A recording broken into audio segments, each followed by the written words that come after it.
Untuk menjalin silaturahmi sesama jurnalis perempuan di Palembang, para wartawan perempuan di Palembang membuat Forum Jurnalis Kartini Sumsel atau FJKSS.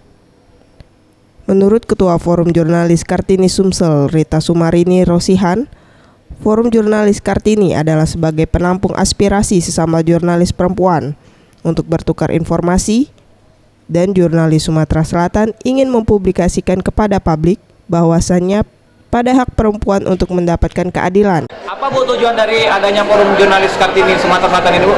Ya, kita ingin menyampaikan aspirasi dari jurnalis perempuan sebagai wadah edukasi dan juga bertukar informasi, dan sebagai wadah untuk menyuarakan pentingnya perempuan juga kaitannya dengan yang banyak harus kita publikasikan bagaimana peran perempuan dan persoalan-persoalan yang melingkupi, karena selama ini juga persoalan seperti KDRT, trafficking, kejahatan seksual itu belum begitu menemukan titik temu, apalagi dalam proses hukum.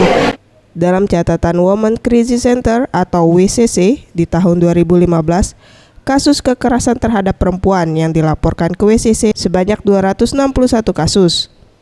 Dengan komposisi perkosaan dan kekerasan seksual lainnya berjumlah 88.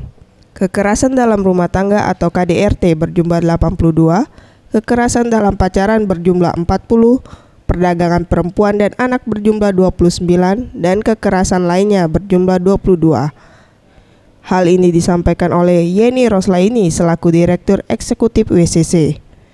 Ya, sejak Januari sampai 20 Desember 2015 ini ada 261 kasus yang didampingi oleh WCC Palembang. Khusus di Palembang ya? Sumatera Selatan. Jadi WCC Palembang itu namanya WCC Palembang, tapi ruang lingkup kerjanya di Provinsi Sumatera Selatan, di 17 kabupaten kota di Sumatera Selatan. Ferry Jatinugroho, Sriwijaya.